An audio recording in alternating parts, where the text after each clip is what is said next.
Welcome to The Blend Off. Season 3, Episode 1.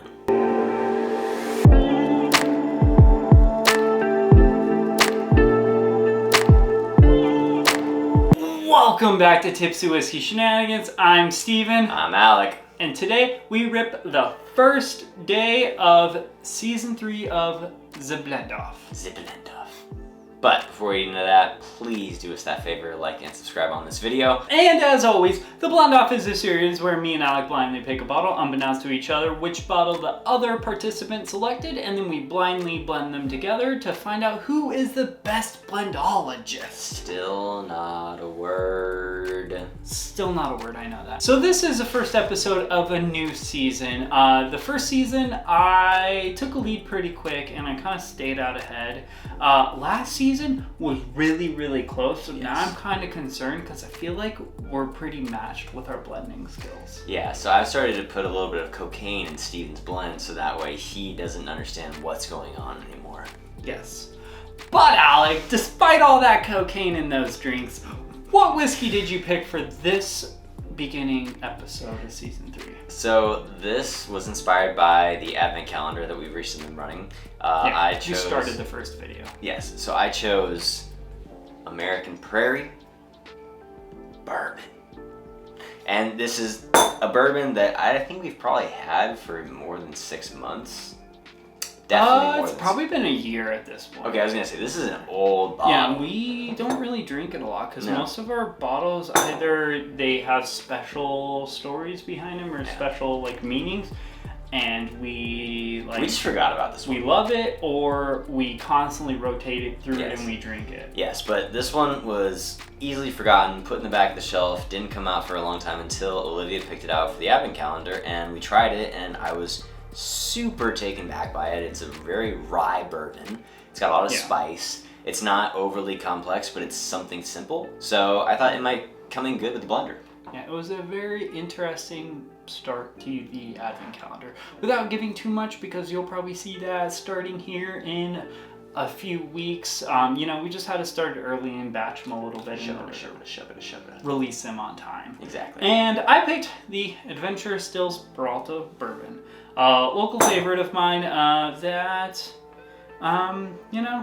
it's about time the bottle gets killed. I was like, we talk about them far too much. I love Peralta Bourbon. Yeah. I love Adventure Stills, but I love Peralta Bourbon more. Yeah. So we thought, what the heck? Let's blend these two together and see where the heck they go. And as always, we're going to start off A, B. We're going to nose both of them, taste both of them, do a little A, B, and then we'll get back with you on which ones we like. But let's start off with the nose on glass A here in the middle. Dare I say it's like the malty coffee chocolate with a little bit of dust. So, okay, I had a similar idea. Not far off, but if you ever had like a hazelnut mocha. Oh, yeah. Okay, yeah, the hazelnut. Because it's not like super chocolatey, but it's got like this light kind of like nutty, like very light flavor to it that I think the dust you're getting is from the hazelnut. Yeah, it's like a hazelnutty white chocolate mocha. Yeah. Not bad. It's like it's a white chocolate mocha with like 2 pumps of hazelnut. Mr. Barista over here. Gosh. Overall, not bad though. I love the nose. Given, I don't think I'm gonna hate either of these because I'm a very big fan of the Adventurous Stills. Yes, Bourbon. I don't remember what our blends were, but I'm hoping that one of us chose a blend that had a undertone of chocolate and then a completeness of the two together. I think both of us mixed heavier on Adventure Stills Peralta Bourbon, which makes sense because that's significantly better, but let's get a nose B. Nose B. Okay, this is different. Very different. Very different. This one's got... leans more in the hazelnut. Yes, but it also has a little more of a proof to it. Proof on the nose, at least. And it also has... a little breadier. Yeah. But still that underlying note of chocolate and toffee is really good. It went from kind of a richer milk chocolate, dark chocolate to kind of a baking chocolate almost. Kinda. There's a nice little caramel note. And yeah, that dusty hazelnut. Well, let's get in a glass A here. I got super espresso-y. Yeah, espresso chocolate. Yeah, espresso, mocha. Still hazelnut. A little bit. Yeah, the hazelnut note is stuck, but it's in the background. It's like it's like that dark chocolate espresso, and it fades into like a little bit of like a hazelnut. Whereas like on the nose, it was like 2 pumps of hazelnut, and it was like a white chocolate mocha. This is like a dark chocolate espresso with like a little of hazelnut. I think it's like they just like tipped it a little bit. They're like, just look. So stupid. You know what I'm saying, though, I know right? what you're saying, yeah. Overall, very solid though. I'm digging. Oh yeah, good flavor. I like the palate more than I like the nose. Yeah. And the finish is very solid, but it leans a little bit too heavy in the hazelnut, and then it loses that like espresso bit that I really like. Like it rides the espresso bit for a little bit, and then it like nose dives into that hazelnut. Yeah. It's not bad though. No, not bad at all. And let's get in a glass B. So it's like earthy cherries, dark chocolate, and like a little bit of like a espresso note as well still. But it's earthier, but I'm also somehow, while I'm getting earthier notes, I'm getting more of like a fruity, like a cherry. Kinda. Have you ever had a cortado? No. So no, is that where it's like 50-50? No, so it's basically where if you were to like take a pot of coffee and like you put the grounds in, and then what you did was you actually took brown sugar and you put it on top of the grounds and you brewed it like that. And it's got like this kind of lighter flavor to it, but it brings in like a more of a brown sugar strawberry, strawberry. I'm gonna say strawberry. Brown sugar strawberry kind of cherry flavor to it. Yeah. It's different. It's a little bit on like a lighter side, and this one comes off a little bit lighter to me. Yeah, now that you mentioned brown sugar and strawberries, I'm getting that as well. Overall, really good though. I like both of these blends. Yes. And I'm very torn. Yes. Finish, I think I like the finish on this one a little bit better. That being said, as always with most of our recent ones, because we're getting better at this and these are becoming way closer blends, Yes. we're gonna have to A, B, and then we'll let you know which one is the winner after we get back from this here scheduled break. I'm gonna cheat.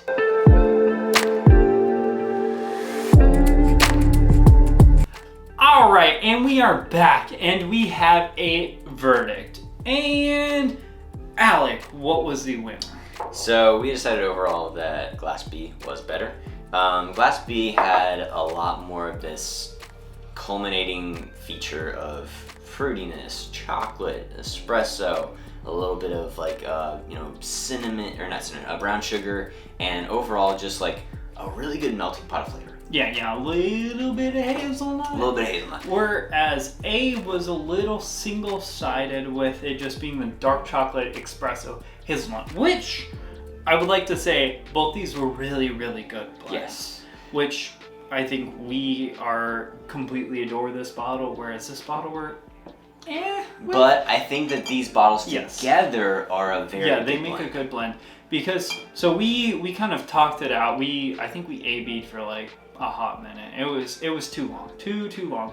But we kind of determined the hazelnutty note is coming from this, which makes sense because Glass A was 3/5, 2/5, so 3/5 of Adventurous Stills, 2/5 of this here bad boy. Whereas Glass B was 3/4, 1/4, so slight percentage change, but it took that hazelnutty note and it cranked it up on Which one, is whereas so it weird. didn't You on wouldn't. the other. I would not expect that this bottle would have that much of an overpowering flavor, but obviously lean heavier on Adventurous Stills Bourbon and not so much on the American Prairie Bourbon. But together, still good blends. Just lean that way. Yeah, or just Or drink that. this. But if you buy this bottle and you're disappointed, buy this bottle to make it better. Yeah, if you have this bottle and you're like, what the heck am I gonna do with it? Try to blend with it. I mean, it didn't make a bad blend. I think that nice like drying, spicy, hazelnutty note, I think it's a really good note that would be great. I'll say one thing though, and that's that we're in season 3 now, and on season 3, our blends are closer, Yeah. The deviations of flavor are further, and somehow it's making it so much more interesting. I actually am really enjoying it. So even though I'm down 0-1, I plan to... Would you say we're better blendologists? I might punch Steve for that one later, but you know, who cares, right? Who cares? Anyway, tell him, Steve. Alrighty, as always folks, please do us a favor, like, comment, subscribe. Let us know what you guys think about this video and let us know what you guys think about this series as a whole. We are in season 3 now. We do not plan to stop, so if you guys have any constructive criticism to keep this going better, let us know so we can improve that for you. Also check us out on the Instagram and the Facebook, and that's where I personally will find your comments, but do us that favor. Ooh, that's so good. Pick up a bottle of Adventurous bourbon if you can find it. But in the meantime, cheers, y'all. We'll see you later.